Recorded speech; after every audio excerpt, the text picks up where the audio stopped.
into part of our process. We're grieving.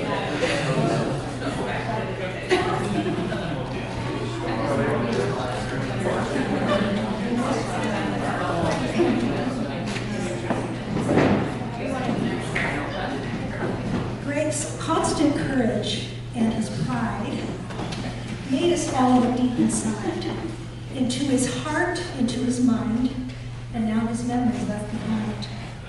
We celebrate his life today. He touched us all in different ways. Greg's gifts to us will always be his friendship, love, and poetry.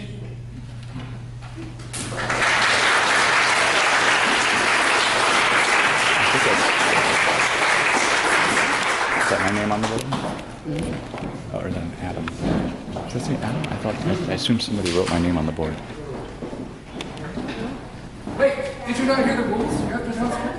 Adam! Adam, okay. Although, hey, if you could put my name on the board, thank you.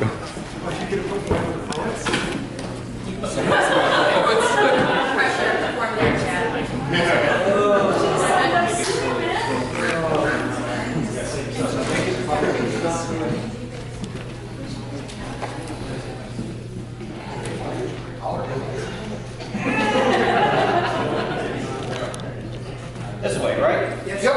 Good. Nice. Did one thing. All right. You have to tip it at a jaunty angle or it doesn't count. Yes. Good. Better not good. All right, I put together a limerick that I think Greg would appreciate, or at least I hope. There once was a man with tests to take, who a journey through a portal he did make. A companion cube he had, their bond made Gladys mad. He will be baked, and then there will be cake.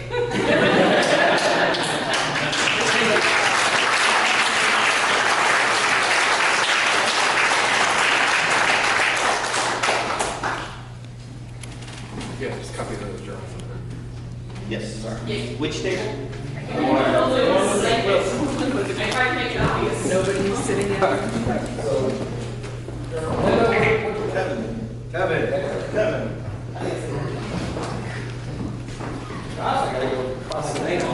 Well, you failed both.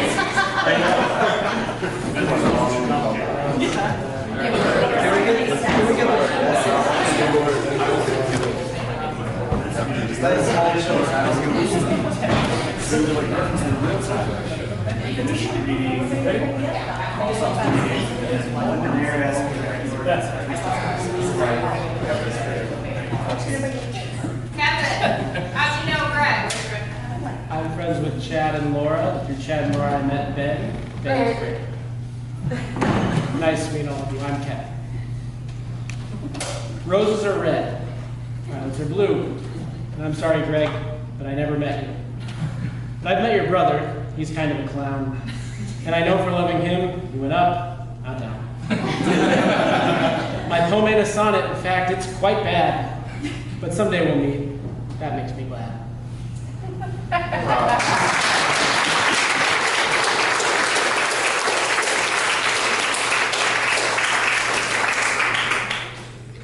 Laura, parentheses, Nielsen.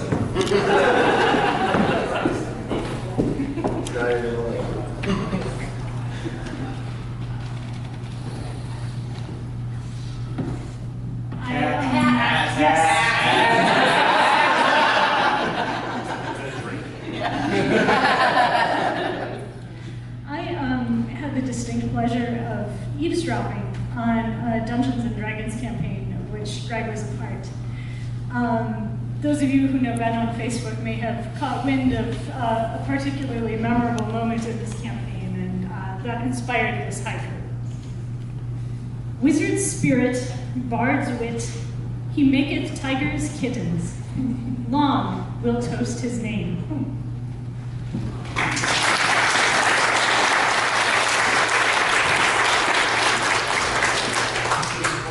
All of the atrocious poets.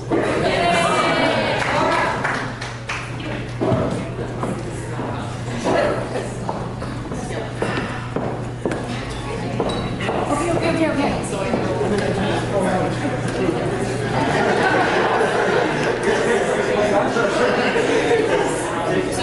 told that the sonnet would win, and we are here to win. So we wrote a Franken sonnet. All of us contributed to it, and so he's going to start off. Jesus,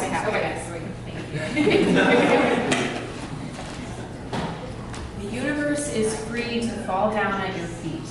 You and me and these last 3 radar blips take shape and form with every grasping trip, tethered light but fast to our geometry. The poet clutching tight to rhyme and beat, to build a house of timber, bulbs, a battleship, to twist his fingers around the world and slip a sonnet into the glass, we take it neat.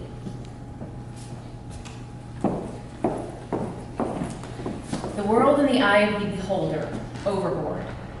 The first one here to see the wormhole's edge, the first one here to remember a childhood pledge.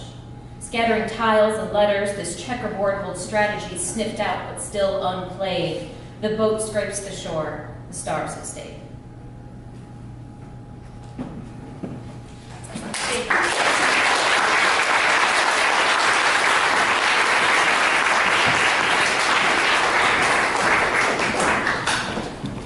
I just want to apologize. I signed Chad up to go after the poets because like you're kind of fucked now. Yeah, and how? Thank you very much, Ben. Appreciate that. It's what Greg would have done. Yes. So now I treat all of you to this hot garbage. Oh, you can't hear me? If you want the mic, it's fine. All right. Hi. Yeah, you can actually remove it. It turns out. This is going to end well. I feel All right, a limerick. It's a tragedy that this came to pass, lying bleeding and prone in the grass. Jesus, dude. Though we try to prepare with our souls in despair, I say unto death, eat my ass!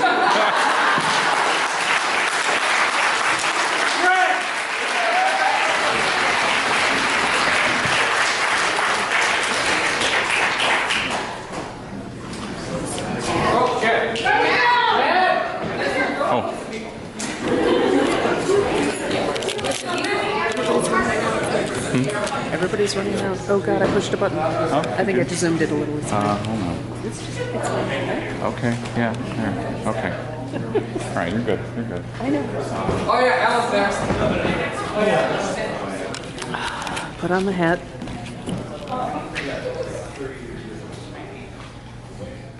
I thought I was ready for this.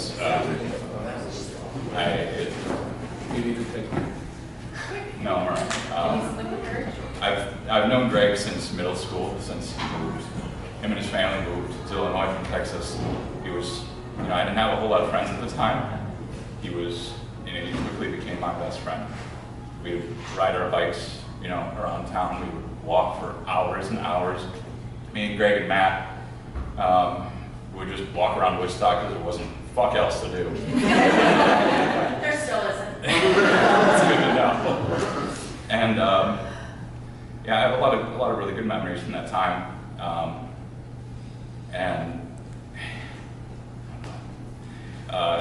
So I wrote a couple of lyrics, and I'm also going to read something that my mom wrote. She's not able to be here. To preface this, I was always, for those of you who didn't know him in middle school, he basically had sideburns in 7th grade. He wrote a book about it. Well, yes, that's right, the book of sideburns. He didn't choose that name accidentally or randomly. Anyway, all right, let me jump into this. Gregarious gargantuan Greg was so tall he could stand on one leg, and he'd summit a bluff, and 3 hops was enough. Wait up, I would struggle and beg. I don't know if you noticed, but I'm quite a bit shorter than most of the Thomases. Not Katrina. No. We might be the same height.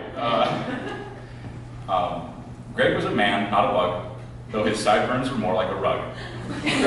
If he shaved off the burns, in a week they'd return, and the trimmings would fill up a tub.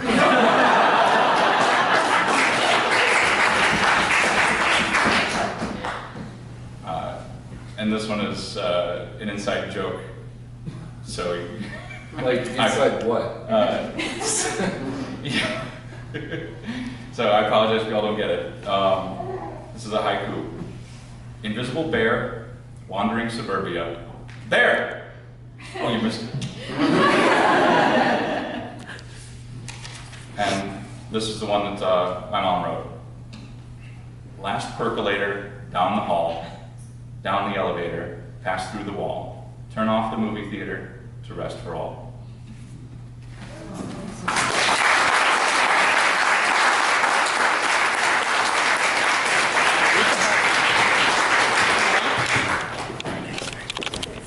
Jack, you're up.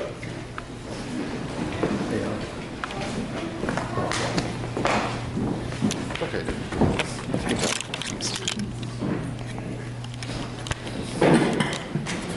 Hi, I'm Jack. And I've been since we were freshmen in high school, and I always knew Greg as a sweet, quiet kid. This is a haiku that I composed. You started out well.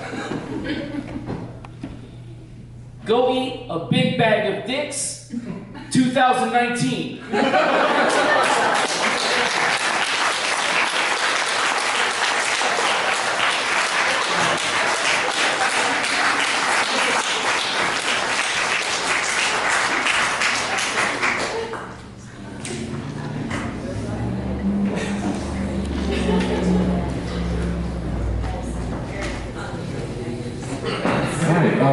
Does anybody think they might come up later, or like, are we done? Well, yeah, Janelle, Yeah, I have something. you want to come up now? Yeah. Cool. Anybody else? Just show of hands. Okay. Late. Think about it. Well, think fast.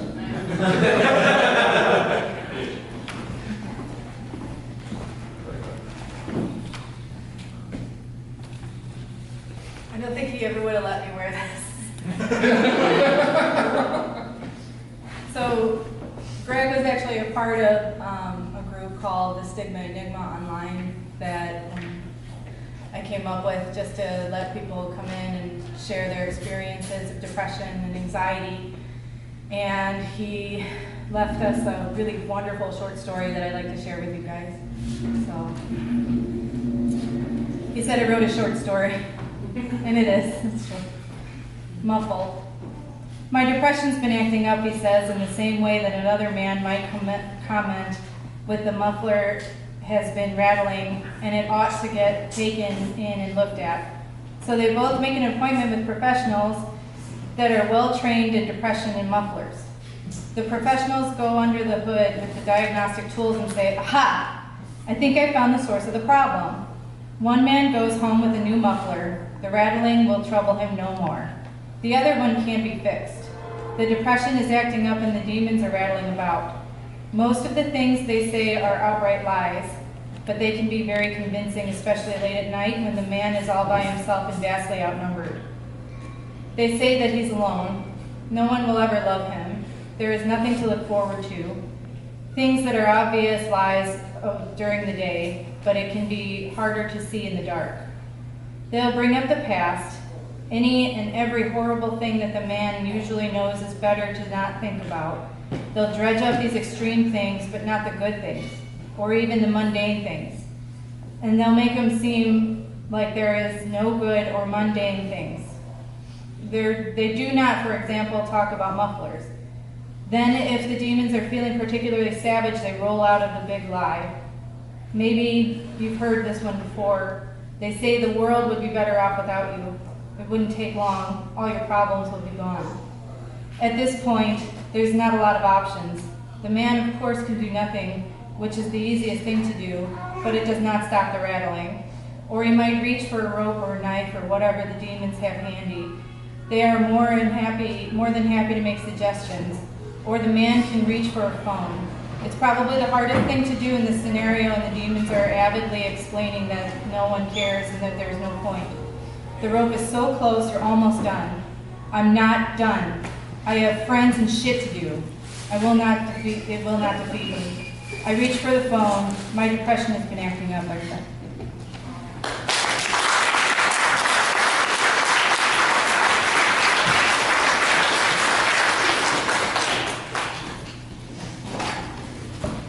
And now we have maybe Amanda. Yeah. Okay.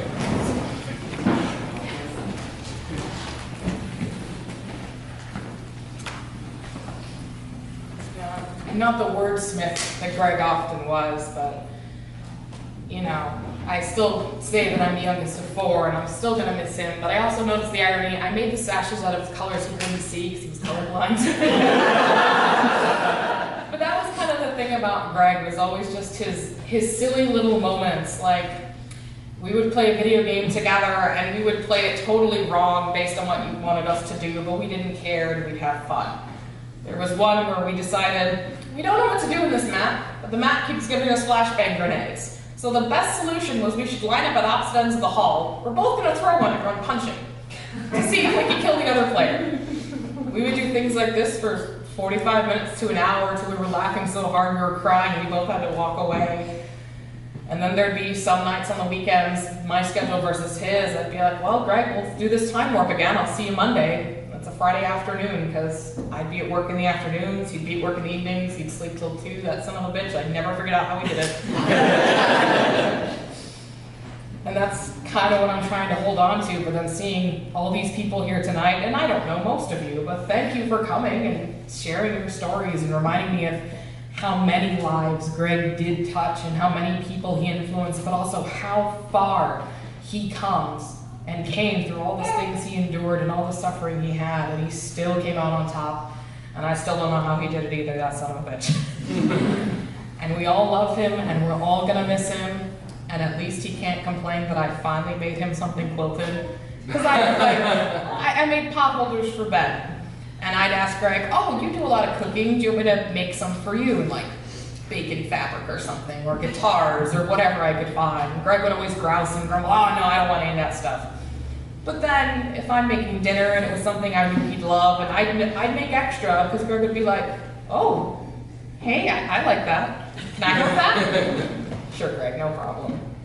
Or like the little things I kept in the pantry that were just for him that I knew he loved. And he'd never ask for it, and I'd never mention, but it was those little things I could do for him to try to help him get just a little bit further.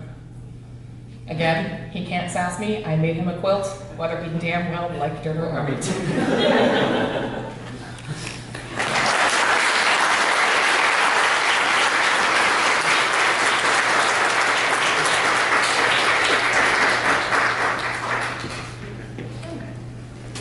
You're going up? Oh shit, Katrina's talking. This could be anything. It could be a treatise on how much you like sharks. I really don't know. Or bumblebees. This is a shark-free comment. So I don't know many of you, but Katrina is Greg's older sister by a year. So thank you all for coming and just showing how many lives that he touched. And this is what I would like to remember about him instead of the last few months. So thank you for coming. I wanted to share something, especially for those who knew him before and after. So one of his Facebook statuses from a few years ago, in Greg's own words, was, for me, Thanksgiving is the most meaningful day of the year. I can eat, I can see, I can drink, I can talk, I can wake up, I can walk. I can fully appreciate these things because I have been without them. I'm glad for simple things. So for me, I think looking forward, one of the things that I'm gonna do, and his birthday is December 16th, and so on that day I'm gonna have a drink. It may not be Greg fashion, which was to find the most obscure, disgusting tasting thing on the menu. Order it, hate it, finish it because he paid for it. And I will go see a movie.